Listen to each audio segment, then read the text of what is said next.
Thank you so much, Kristy. I'm just going to do your bio and then we'll jump into some questions. And then we're also going to have some questions from the audience. So this is a Zoom webinar, so you can put a Q&A in the question function. So as Sarah just said, she lives in ModiBodi because she can sneeze freely. So it's really inspiring for your journey. So everyone probably already knows Kristy just because of her background as one of Australia's leading female founders. And she launched the company in 2013, and it started with a small range of leak-proof underpants, but it's since grown into a whole new category of sustainable health apparel. And now she not only offers products for women, but also teenagers, men, and recently babies, which is super exciting. And she's committed to championing a more sustainable world, helping end period poverty and normalizing conversations about periods, leaks, and real bodies. And she's been involved in petitioning governments to remove the tax on period products and has been committed to donating over 100,000 pairs of leak-proof underwear to people in need in 2021. I personally made the switch in 2016 to sustainable period wear, and really I think it's incredible because not only is the product, superior in all ways, it's also sustainable. And I liken it to the Tesla analogy of not only creating a product that's sustainable, but it also has to be better than what's out there. And that's what I love about it. So we're really grateful for you to join us today. And you're everything that we preach at Atto because you're achieving scale, sustainability, bootstrapping past, and also has been creating impact through small steps, which is exactly what Atto is. It's micro, nano little steps. And then you've also dispelled the myth of overnight startup success, which we see a lot. So tell us about, you had the idea in 2011, and what have been some highlights of your journey to date since then over the past decade? Well, thanks, Kate, for the lovely introduction. And yeah, hello to everyone, and good on you for getting involved in an accelerator program. So I've been there and done that, and I know the benefits you get out of it. So well done. Well, firstly, I just want to be honest with everyone. So I am, I do run the business still. I am still CEO, and I've got a large family. So I'm probably a little bit under-prepped. So apologies, I hope I can do this justice today, but that's how you roll as an entrepreneur and a busy mum. And I've actually never been asked, to be honest, to tell my whole journey, which the team at Atto wanted me to do today. So usually I do panels and podcasts and interviews and it's little snippets. So yeah, anyway, I thought I will just launch into it. But I suppose, as Kate said, the idea really for ModiBodi, it came about. So I launched the business in 2013, but the idea came about in 2011 as a mum of two, and my periods had not long returned, and I had started to experience some light incontinence. And, looking around me, I sort of came to that realization that disposable hygiene was, one, inconvenient, didn't always work, and was very damaging to the environment. So yeah, I thought maybe I could develop something better. And I was surrounded in Seattle by all this technology, and that's where the idea sort of came about. And so, yeah, I mean, I went away and I spent another couple of years then developing the technology. But I think what many people don't know, and I'd like to share it with you, is what ModiBodi actually stands for. Is it actually means modified apparel to better protect your body. So while we started with these leak-proof undies for periods and incontinence, my vision has always been bigger than that. I've always wanted to create apparel that protects your body in a more sustainable way. And that's where the journey is, some 10 years later, 9 to 10 years later, I've been able to get there. So you've always got to have that sense of purpose at the back of your mind, while you may stay very single-minded and focused on one product idea at the start.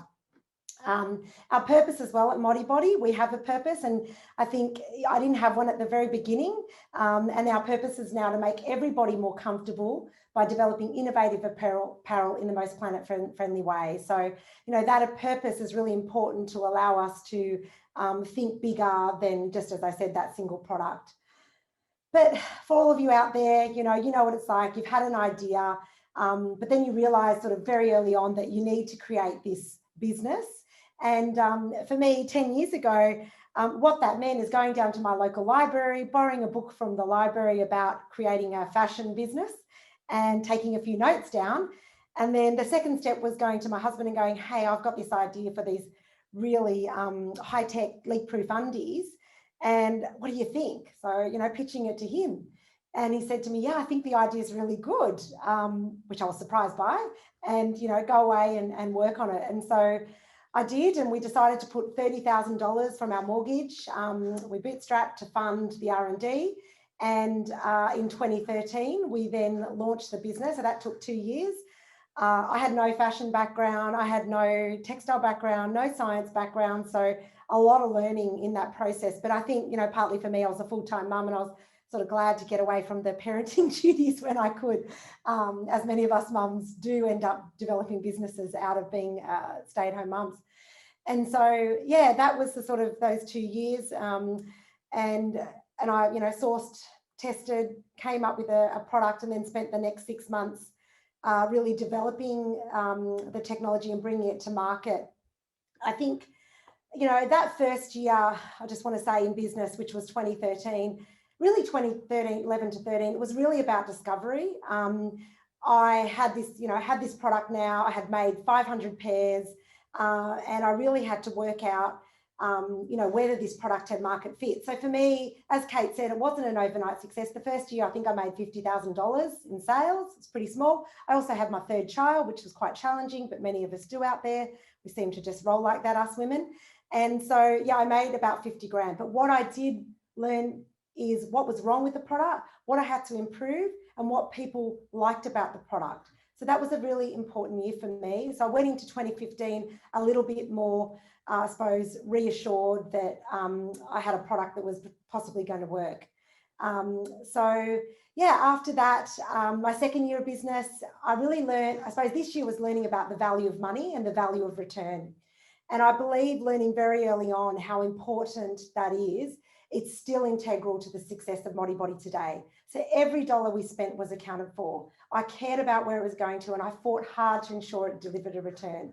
I think one story I wanted to share with you is I had a developer work on the website and the back end. He was a total con artist. He'd outsourced it all. It was a total mess. And, you know, I spent $1,000, and instead of just, you know, rolling up my sleeves and go, well, whatever, cut your losses, Kristy, I didn't. I actually took him to the local tribunal, and I fought hard because I thought, bugger him, that man is going to continually, you know, rip people off. I'm going to put him in this place. And I did. I only got $500 back, but at the time that meant a lot to me. And so I think my feedback to all of you is, you know, we must demand value as women, and we must demand honesty in our business interactions and hold people accountable to deliver for us.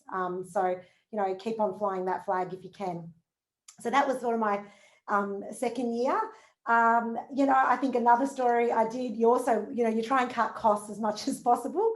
And another story I wanted to share is, you know, I was dyeing, decided that I would home dye our elastic. So I had 300 meters. I bought this tin pot, 80 kilogram tin pot off Amazon, set it up on the stove, bought the dye, chucked in the elastic, boiling it away, tipping out the water later.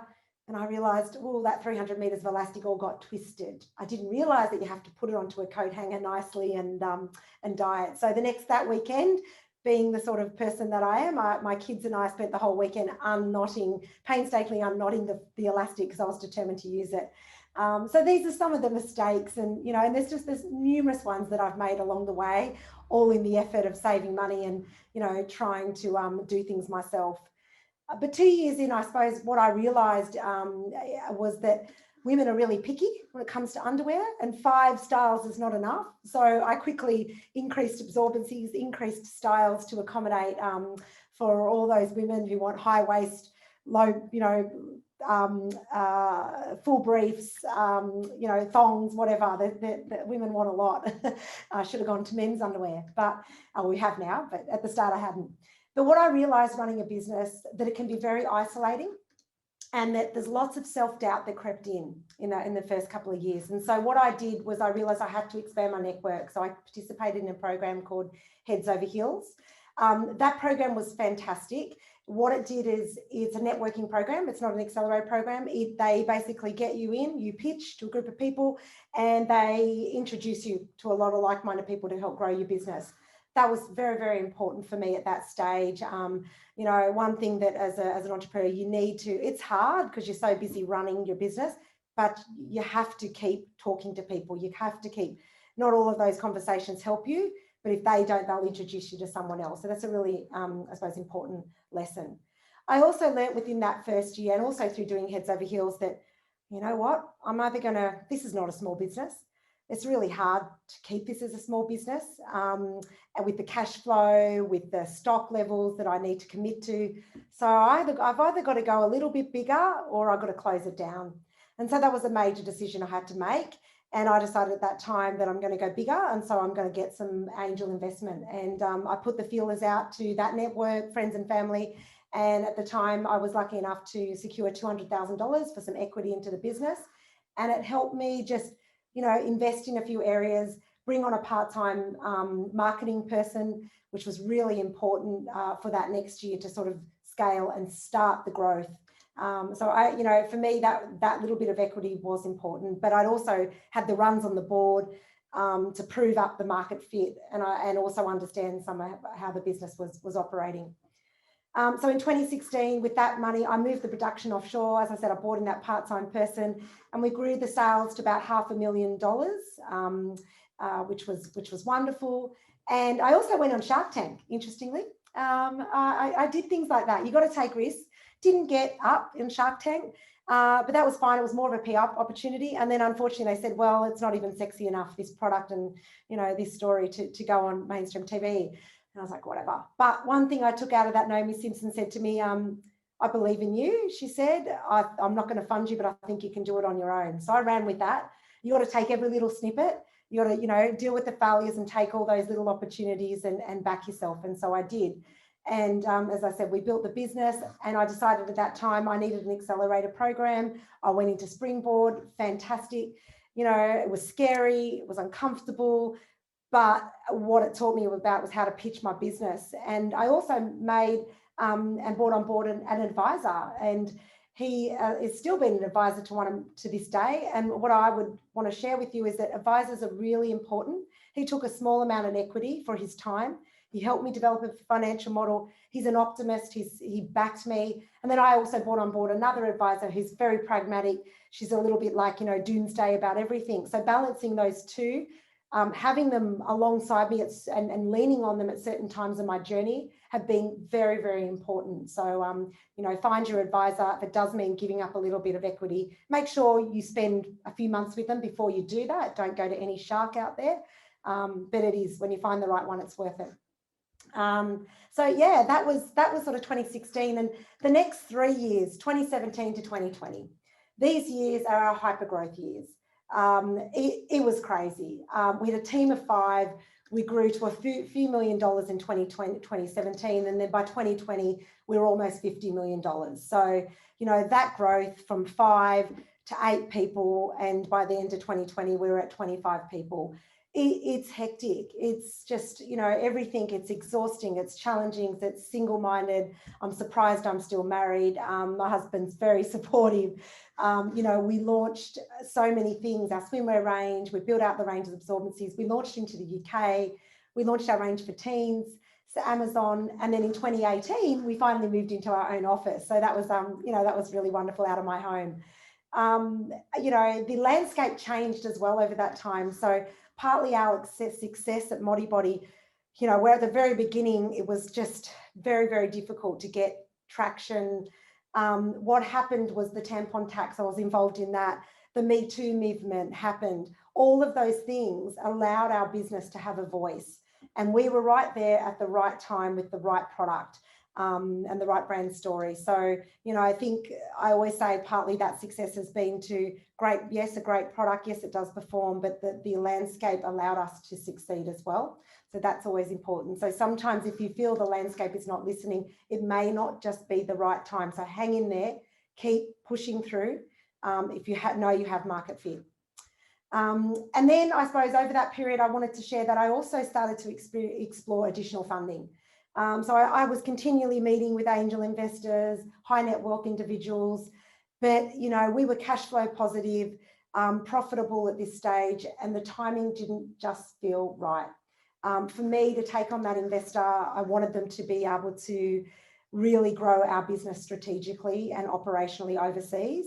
And I also wanted to de-invest some of my equity to safeguard my business and my family, to know that I was going to take a high risk to take it to that next level. And that's what we did. So in 2019, I had my 4th baby, crazy as always, you know, went on maternity leave for 8 weeks, and then came back and went into a full pitch process. And so I met with 20 investors. Deloitte was our advisory team, all female advisors, fantastic advisors, because they could give the warm lead for our product. And then I took on board 2019, in 2019 by September, Quadrant Private Equity, which many of you might know, as our partner. And we've grown with them over the last couple of years. So, you know, that was a tough year. There were some foundational issues. We had stock outs. I also had to deal with some personal tragedies, and I've had many along the way. I mean, you know, I lost my best friend who designed the ModiBodi logo, you know, in 2013. My husband's brother became fully, you know, disabled along this path, and I've had a best friend lose a 6-year-old. So I'm only sharing those with you because you have business problems, but most likely you will also have some personal issues along the way, you know, and that is something that you have to pull on a lot of strength of character. I believe you all can do it. Just lean on people around you, speak about it. And that's why, you know, at ModiBodi, we do talk openly about, you know, menopause, menstruation, miscarriage, all these things that are beyond building a business with among our staff as well. So yeah, that was it, getting up to 2020 and COVID, so horrible for so many people. And I absolutely understanding of that, and very empathetic and compassionate to the people who have suffered through that. Being an online business, I suppose we have benefited from that. For me, you know, you sort of feel that's a wonderful thing, because sustainability came to the forefront, where I was like, oh my God, it's over and out for ModiBodi. What we saw through that is that people started to understand the world around them being more about, you know, just money, and, you know, what else can they do for themselves and their own health, but also for the planet. And so our business grew phenomenally during COVID. And so, you know, I'm very grateful for that as well, but cognizant of how it has impacted and caused many deaths. So the future at ModiBodi, you know, it does look bright. You know, we've launched our maternity and baby range now. We're attracting amazing talent for the first time ever. You know, I wanted to share with you that, you know, the cultural part, the internal cultural part, I think you have all best intentions as a CEO and founder to build a great culture, but it's tough, and you lose a lot of people along the way, and it's not always a happy ending. I lost some great staff members, unfortunately. But now what I'm committed to and what I see is that, you know, I've got this great team and I'm able to focus more on the culture. So that's taken years to get there. So don't be too hard on yourself, because that's most likely to happen. I think you hear that in many stories, not just mine, that you will use good people just because of that high growth. It's not for everyone. It is challenging. So yeah, I can breathe a little bit more now. I can take time to foster the culture. But, you know, the job of an entrepreneur is hard. I'm still in it, fighting hard for everything. You know, I love it, I hate it. But what drives me and what I want to remind everyone here is, you know, what you need is true conviction. You need a single-minded focus. You need a solutions mindset always. And you need to believe in you and your purpose. And that's what will, you know, drive great success in the end. So yeah, that's a little bit about my story. I hope that's enough, but yeah. That was absolutely incredible. I just, like, every single bit, you know, was just full of so much value, and the real story. Like, I've tasted a little bit of growing a company to a certain level, and it's exactly what you said. You know, you love it, you hate it. It's a whole journey in itself. So how's like measures of success change for you now? Like, coming out of when you have an amazing business that has scaled, that is a leading business in a category that you've kind of helped create. How do you kind of judge the measures of your own success? Yeah, I think that's a really good question. I think you just well, for me, I always move the bar. But, you know, I think at the start, it's like about every sale. But for me now, it's about what can we do to have true impact? You know, I hearing all the customer stories, yours, Kate, you know, hearing that people are using that product, that is a measure of success for me too, a personal measure of success. But now it's like, what more can we do to create products or create initiatives that have more impact on people and our planet? So yeah, I think that'll just keep moving that bar higher. But at the start, you know, you have to build a financially profitable business. That's super important. But we're there. I believe we'll keep going. I think, you know, the brand loyalty and the equity is strong, but yeah, that's the measure now. Great. And we've got a lot of early stage founders here that are, you know, might be working on consumer products business. How, you know, you mentioned that you did $30,000 to kind of was that to get the initial 500 kind of product run line? Like, what advice do you have for these founders when they've, you know, don't have capital, but they need to get the traction and they want to do a consumer products business, and all of those things are kind of, you know, it's the chicken and egg kind of thing. Yeah, well, I think it ended up being about $50,000 that we took off the mortgage. So I think I was hiding a little bit from my husband about that and probably ignoring it myself. So yeah, look, what advice do I have? Like, you have to do everything on your own. Like that's the reality of it. But you know, get your product to a stage where it's viable. So don't launch until the product is somewhat viable. I think that's important. Then launch and go hard on the marketing. Drive the marketing, get to stock outs, right? That has to be your focus. You've got to make sure you've got this market fit.